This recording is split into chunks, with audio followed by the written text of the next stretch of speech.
would it be correct to say that your opinion has changed somewhat, although you still feel he's a very capable attorney? I believe he's a capable attorney. I think that now that I know the case, now that I know things about this case and how things turned out, that this wasn't his best case. Right. Okay, Your Honor, I'd ask that 2 be admitted for whatever weight it might have. No objection. 2 will be admitted. Okay, now let's take a look at number 3, which, as I just told Judge Bell, is an email I received this morning. Mr. Galanter has assured me he's not watching TV, but he is following media reports. So knowing what's going on, he sent me the attached email that you purportedly sent to his staff on October 18th, 2007. Do you recognize that email? Or? I'm sorry to stop you. What does that mean, that he's not watching TV but he's following media reports? And how is Well, that we invoked the exclusionary rule, Your Honor, so I wanted to be clear to the court that Mr. Galanter has assured me, you can ask him Friday, but he has assured me he has not violated it by watching this case on TV, for what it's But worth. if he's reading things in the media, how is that any different? You can inquire on Friday, Your Honor, that'll be your judgment. I'm sure we will. Thank you, Mr. Okay, you're welcome. Mr. Grasso, have you reviewed the email that you purportedly sent to Mr. Grasso, or I'm sorry, to Mr. Galanter on October 18th of 2007? I have. Is that in fact an email that you did send to his office on that date? Yes. And the content of this email, without reading the whole thing and wasting the judge's time, is basically that you decided to agree with him not to try to suppress the tapes because you thought they would be helpful to the defense. Is that the general gist of the email? Well, yes. Well, to answer your question, yes. What ended up happening was this was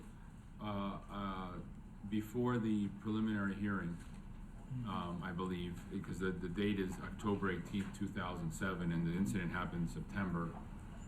So it was before the preliminary hearing, and it says that Yale is of the opinion that we should not move to suppress the recordings. Right. As I spoke to you, as I spoke to you more and more, I also began to have doubts. Yale saw it from a different perspective than my initial motivation. My motivation, which was to, as I put here, drop a bomb or drop something on the state before preliminary hearing, which is what my initial motivation was to suppress these tapes.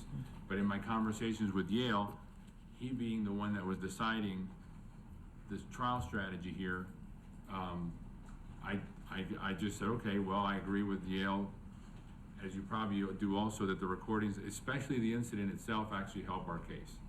Says I now agree with Yale, does it not? Sorry for the wild goose chase, because I guess I was having these doubts myself about the tapes, but Yale, at the time, I guess, in our conversations, I ended up saying, not that I had much choice, I wasn't the one deciding strategy, but I agree with Yale, yes, I did put that. Okay, I'd move 3B, admitted as State's Exhibit 3, Your Honor. No objection. 3 will be admitted. Hey, thank you, Your Honor. All right, let me ask you a few questions, Mr. Grasso, starting with today's testimony and going backward. I'm going to start at the very bottom. Regarding the incident with Walter Alexander and his Bible, Mr. Galanter did eventually object, although perhaps not as quickly as Ms. Palm would have preferred, did he not? He did object. Like I said, we had a conversation. It wasn't just, I believe even Mr. Bryson was involved in that conversation. Okay, and Judge Glass did take action in response to Mr. Galanter's objection, did she not? She did. And you've read the opinion on appeal. This very issue went to the Supreme Court, which affirmed Judge Glass's action. Is that not correct? That's correct.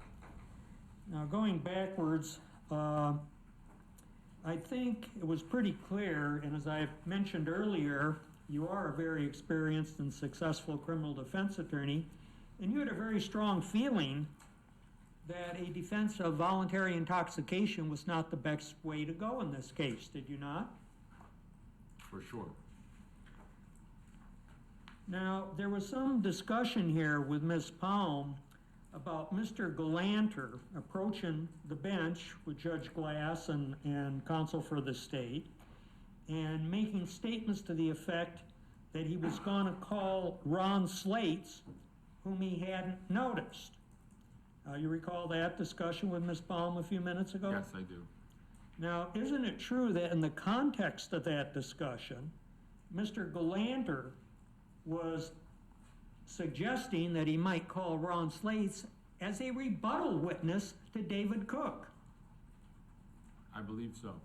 And you don't need to notice rebuttal witnesses, do you? You do not.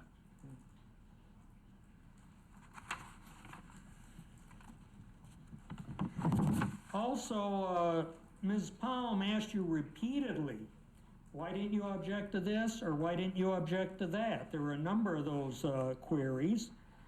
Isn't it true, as a highly experienced and successful defense attorney, that it's not always a good strategic decision to object every time you might have legal cause to do so? I think I spoke about that yesterday, or earlier today, I can't tell the difference anymore, but about being the jack in the box and standing Right. up and down the whole trial and getting the jury more upset with you than either side. If the prosecution does it or the defense does it. Okay, so I guess the short answer to my question would be yes, wouldn't Yes. it? Thank you. Okay, now, Ms. Palm pointed out that the prosecution repeatedly brought up the Goldmans, who shouldn't have been mentioned. You and Mr. Glander made a number of objections when they did that, did you not? I don't remember the specific objections. I know that there were issues brought up. There were objections as to different parts of the Goldmans being brought up. I just don't know. I can't tell you, yes, I remember objecting at this point or that point. But there were objections made by I you and believe so, Mr. yes. Glander. Yes, And Judge Glass would oftentimes sustain those objections, would she not? yes. Okay, let me go back to some of the things that we went over yesterday. Your very first meeting with Mr. Simpson was when Mr. Glander brought you into the case after the incident took place. Is that not correct? Yes, after the phone call with Mr. Glander, one of the first things he wanted me to do, since he was not in this jurisdiction, Mr. Glander wasn't, is to go over and see OJ, because we had we had that incident where some outside attorney had gone to see him out of nowhere and was I guess claiming to be Mr. Simpson's lawyer. So he wanted me to go in and sort of cement the fact that Yale's on the case, we're gonna be your lawyers, that kind of thing. That was the first time you had ever met Mr. Simpson. Yes, in the Clark County Detention Center, And that would have been the latter part of September of 2007? most likely. Now, you were aware that Mr. Glander had already been representing him for several years. Yes, And Mr. Glander had represented him in the high-profile so-called road rage case in Florida. yes, that case. And he got an acquittal in that case, didn't He did. he? And as you mentioned repeatedly, Mr. Glander was his attorney and made the major decisions, correct? Correct. Now, there was some discussion of Mr. Ricchio's original plan, which he suggested to Mr. Simpson, which was for Mr. Simpson and Ricchio and eventually the others who helped to confront the buyers, demand the return of the property, and threaten to call the police. Was that the original plan to your understanding? Yes, But that's not what happened on September 13th, 2007, was it? no, that's not what Jack, happened. Mr. Grosso was not in the room. Well, you learned what happened as, What happened? you learned what happened in the room when you, Mr. Simon, if you could just rephrase the question, maybe. okay.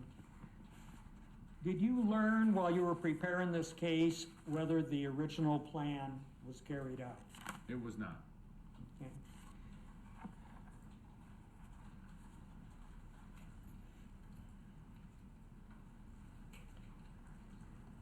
Now, you mentioned that you listened to the recordings over and over and over. Did you ever hear Mr. Galander's voice while Mr. Simpson was discussing his plan with other people at the Palms pool area? No, Did you ever hear Mr. Galander's voice on any of the Riccio audio tapes? no.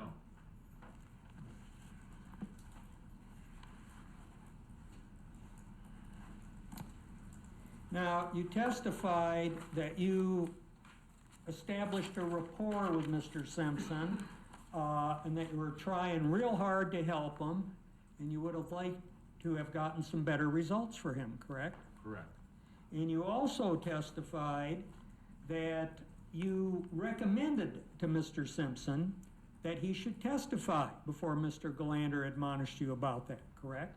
Yes, But Mr. Simpson did hear your advice before you were admonished, did he not? it was, yes, he did hear my advice. It was, OJ and I were having a conversation, the two of us. And subsequently, Mr. Galander recommended to him that he not testify, correct? Apparently, I wasn't privy to that conversation. All right. Did there come a time near the end of the trial when Judge Glass canvassed Mr. Simpson about whether or not he wanted to testify? Yes, she did. That's standard. And Mr. Simpson chose not to testify, didn't he? Correct. Part of that canvas is, this is your choice, that kind of thing. Exactly. Your lawyer can advise you, but this is your choice as to whether you want to testify or not. And OJ did say he did not want to testify. But throughout this trial, I can tell you for sure that OJ was always very deferential to what Mr. Galanter wanted. I mean, he didn't think Mr. Galanter was trying to do anything wrong or have any. I don't think OJ had any kind of feeling that he was being given bad advice. When Mr. Galanter told him this is the way it should be, OJ deferred to that. As a former public defender, I know oftentimes clients feel that their defense lawyers sell them down the river, so to speak. Did you Right. feel that Yale Galander was trying to sell Mr. Simpson down the river? No. Isn't it an attorney's duty to candidly advise their client what they think is in their client's best interest? Yes. And even good experienced lawyers, such as yourself and Mr. Galander, can have different opinions on different issues. We can. And that's what happened in this case with regard to Mr. Simpson testifying, isn't it? That's correct. And Mr. Simpson chose, whatever his reasons, to follow Mr. Galanter's advice, apparently. Would that not be correct? He did. And that was his right. It's up to the defendant to decide whether to testify or not, isn't it? It is up to the defendant. That's the way the law sees it. But I know that in this case, OJ, if Yale had said testify, he would have testified. If Yale had said don't testify, he would have not testified. He was following the advice of his lead lawyer, who he'd been with for several years, who had already won one trial for him. Correct. Now let's go into another area. You mentioned that in going over the audio tape, I guess it was a McClinton audio tape, at the Little Buddha, you picked up on a discussion, or not a discussion, but you picked up on a soundbite that nobody else had noticed, and you thought it was very significant. And that was Mr. Simpson trying to call the police the evening after the incident at Palace Station, wasn't it? It was. And I think you made a little slip of the tongue, as we always do. You said he was trying to call the detective at Miami-Dade. I think you really meant to say Las Vegas Metropolitan Police Department. Sorry, not Miami-Dade. No problem, we all do Metro. that. But you picked up that he was trying to call the police, and to you, that was very significant. It was. People quote, that are charged with robbery, but let's just put it in layman's terms. Robbers usually don't try to call the police Right. after they've completed their offense. Were you ever able to determine who the police officer was that Mr. Simpson made the call to? I know there was a name. I think there may have been a name, but I'm not sure. I don't recall that. You recall a patrolman by the name of Chris Tucker testifying near the end of the trial. I believe it was on day 11 of the trial. And do you recall what Mr. Tucker testified to? Not specifically. Do you recall that the defense was concerned that Mr. Tucker was trying to dodge service and they complained to the court? Do you remember that before he appeared in court? Yes, And you recall the state assisted you in getting him there? yes. And do you recall who called Mr. Tucker as a witness? I don't remember. Would you be surprised if I told you it was Yale Galander? No, not at all. And you recall that Mr. Tucker testified that he was the officer that Mr. Simpson called. Yes, So the defense, through Mr. Galander, was able to establish that Mr. Simpson had called a police officer the evening of the robbery. yes. And that was your concern. That was on the tape. All right, Ms. Palm has already covered my other question. That was as to the so-called tail-end robbery, and you explained that the transcript was just wrong. That's not what you said, right? It was clear as day. You can hear it now. I said, it should say alleged robbery. So there's really nothing there. Now, you put in a lot of effort vigorously defending Mr. Simpson for 13 days, did you not? Yes, You were very actively involved in this case. Did you ever at any time concede to the jury that Mr. Simpson had committed any crime whatsoever? no, as a matter of fact, if you look at that tape of the audio, the Jabs audio of that whole conversation, I'm objecting because, and I don't recall exactly when this was during the trial, but I'm objecting because Mr. Rogers has a diagram. It's not like it's not a piece of evidence, it's a diagram, and the word robbery is written on the diagram. And I'm objecting that that word shouldn't be on the diagram, and Mr. Rogers says, well, the allegation is robbery, and then I say it should then, it should say alleged robbery. Right. It was the first day of the trial. Okay. Okay, that concludes my cross, Your Honor. Thank you. Thank you, Mr. Grasso.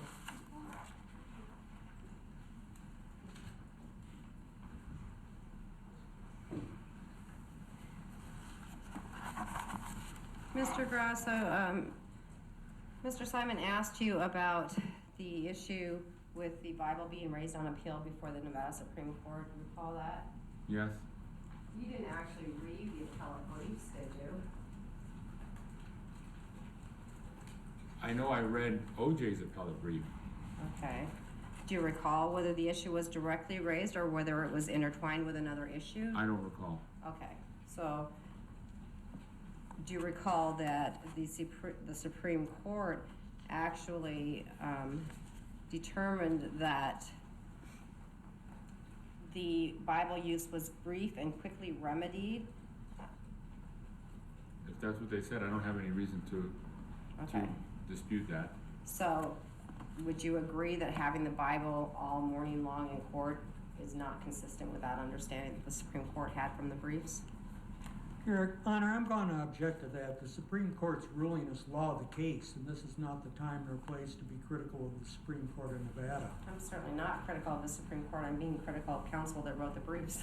Well, then my, sorry, Bill. The objection is overruled, you can go ahead. My answer to that is,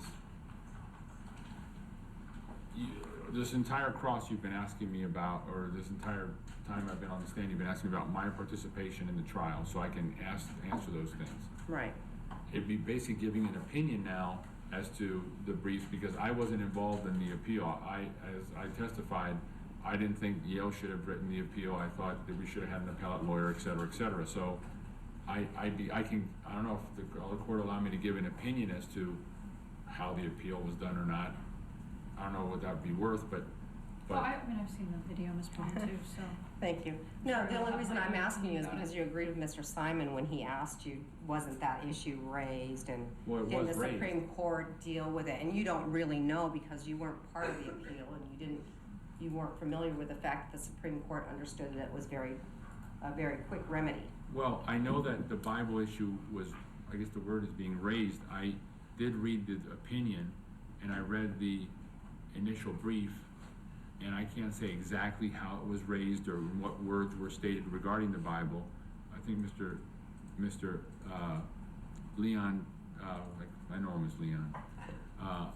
Mr. Simon did read out what the Supreme Court ruled, or you just said what the Supreme Court ruled, but I can't tell you I have a photographic memory of how it was raised, no.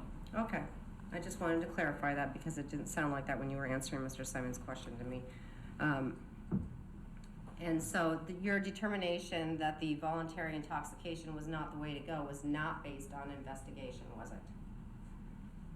Well, whether you could prove that. Here's the thing. Had this incident been, for example, had OJ been a participant in this room and got knocked over the head by Mr. Fromog or Mr. Beardsley and ended up in the hospital, and they would have done a blood test, and the blood test would have come back 0.28, okay? 4 times the legal limit or something like that.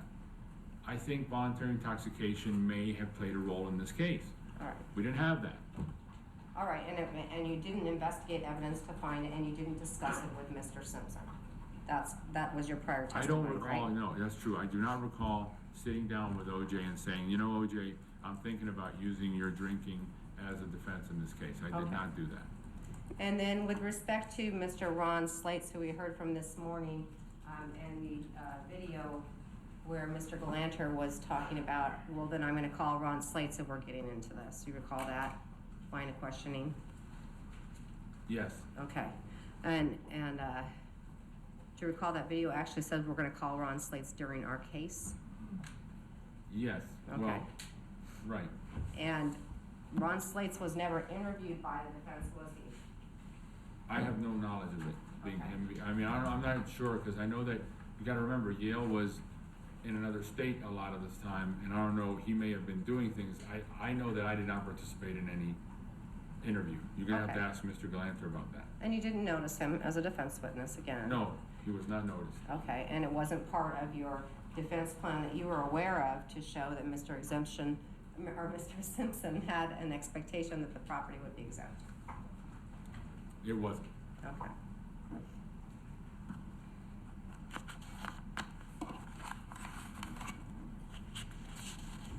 And I believe you testified yesterday that you did agree that there was a conflict problem in the case, now looking back in hindsight with Mr. Galanter handling it.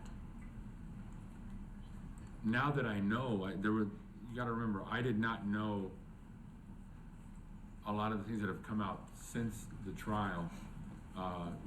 When I came in on the case, like I said, I put my nose to the grindstone, filing motions, dealing with like the email that the email that's in evidence now, very short sentences about, I now agree, let's leave the tapes how they are. The rest of it is a very detailed email about breaking down the kidnapping law and how we're gonna approach it, and very specific points. I mean, it's a 2-page email on kidnapping. So those are the kind of things I was doing on a day-to-day basis. Like I said, I'm the kind of lawyer that once something, for example, I don't want it to appear like that every day I would say to Yale, we need an expert. Once there was there's no money, we're not getting an expert. Case closed. Let's move on. I have to deal with what I gotta deal with. That's how I'm gonna deal with the case. I never brought that back up again. So that's how I do cases. A lot of times the defense attorney, you have limited tools to work with. I work with those limited tools, and you have to do the best you can. And that's what, at the time, I thought we had limited tools. I did not know, for example, that Yale, and I guess this will come out when he's questioned, but, because I still don't know, when payments were made by Skip Taft to Yale, when this money was coming in, how much money he got before the trial started. I still don't know any of that stuff.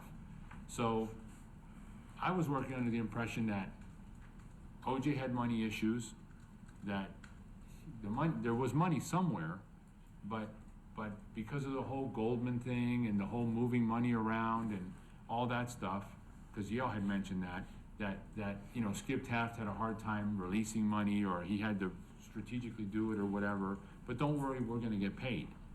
So I had an opinion that we were working with basically an indigent, at the time, for all intents and purposes, an indigent defendant who we couldn't do a witness motion for, you know, a witness motion being asking the court to pay for the cost of the defense, because you know how that would have gone over. So that's what we were that's what I was working with. Now I know that you know, that it really was wrong for there not be any money put aside for experts and things like that. Okay. What would you have done with the money if you had money available? And Your Honor, I'm gonna object to this line of redirect as being beyond the scope of cross. that's fine, I'll move on. I think we covered it yesterday. Thank you, objection sustained. Now, when you wrote that email that Mr. Simon introduced, that was at a time when you probably hadn't been able to listen to every word on the tapes, too, wasn't it? October of 2007? That was before the prelim. I had not listened to all the tapes, but I guess I had listened to the statement in the hotel room. You know, what the actual incident. statement, the incident. Okay. And for example, one of the points that I agreed with was everybody was talking about guns, guns, guns. But if you listen to the statement, no one ever says anything about a gun. It's not as if Mr. Fromag says, hey, why the gun? Or he's got a gun. Hey, get the gun out of my face. So that was Yale's idea, which was no one's saying anything about guns, and if you listen to OJ in the tape, he's actually trying to reason with these guys, and you can sense the indignant, how indignant OJ is about this, that he really has strong feelings as to why these guys are stealing his stuff or they have his stuff, and so that all went into the idea that the tape could be helpful. Like I put in the email, especially that incident, because as you can tell from the email, I had major reservations about this tape. Just being sort of whole hog allowed to go into the trial. Okay. So what you were thinking of at that time is the part that you had listened to is the incident itself. Because there's no mention of guns, and so that's good for Mr. Simpson. Right. Okay, and so it doesn't preclude redacting the rest of it, right? You could put the incident in by itself. Well, we gotta remember, we're dealing before prelim, so we're dealing with a prelim mindset. Right. Okay, it's not the trial mindset. It's not like, at this email, I'm not thinking this tape we should file a motion in limine, or we should do something to keep this tape away from the jury. We weren't even at the jury stage. I was thinking about what Judge Bonaventure was gonna be thinking, who was the judge that heard the prelim. And so I was thinking, how could we use this tape to our advantage, because the decision had been made to just allow it, and the state wasn't going to play the tape the way they played it at the trial. They were going to play the incident basically. So we were talking about the incident. They didn't play hours and hours of tape. They just played, I think it was just very close to the incident. That was the main part. Because for example, I never got to talk about all the things the police were saying about OJ and all that at the prelim. So since that was the focus, Yale had made the decision that he thought it should just come in at the prelim, and I agreed. I eventually agreed with him based on those arguments that no one mentions gun, that kind of thing. Okay. So it's really that email goes to the procedural posture of the case more than anything. The procedural posture has a lot to do with that email. Okay. And then it seemed to me that you were agreeing with Mr. Simon that Simpson followed the sound advice of his counsel and not testifying or something like that. But you don't know what was in Mr. Galanter's mind as he's advising him not to testify, do you? Absolutely not. And I don't know, questions can be phrased in different ways, as you know, and the sound advice. I didn't think him not testifying was sound advice. I am agreeing with Mr. Simon that Mr. Galanter advised OJ not to testify, and that OJ followed that advice. I do agree with that. And OJ generally followed Mr. Galanter's advice? I could advise OJ all day long, and he was very respectful to me, and he would listen to me. But if I advised OJ of something that was different than what Yale said, he would listen to what Yale said. Okay. No more questions, thank you. No recross, Your Honor. Okay, thank you, Judge.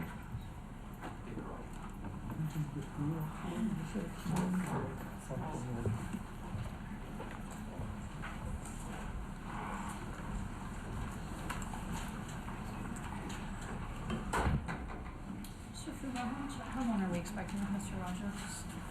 Sorry to be short. Can I approach her? Sure.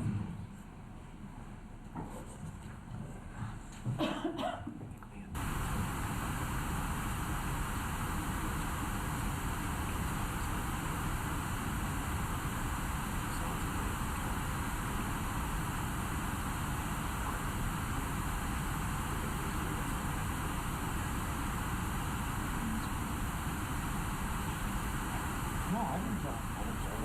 I suggested to you that you had a show witnesses.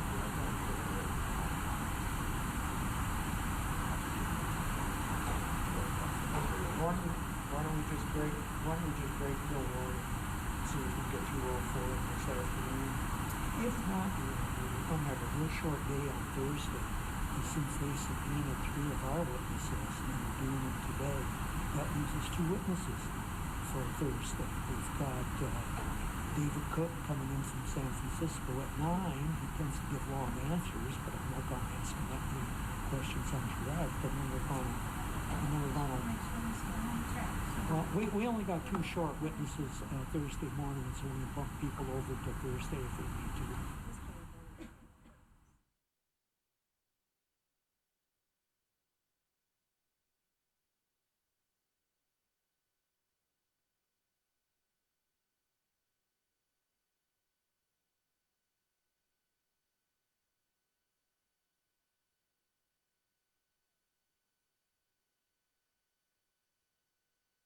Go ahead and break for lunch. We'll break until 1 o'clock.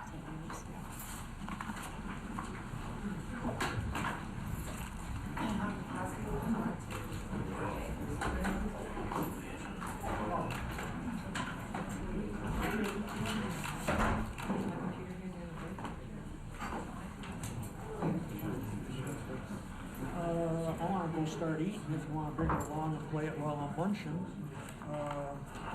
Bill Faulkner's supposed to come up and chat with me, but I guess we can just work it all together.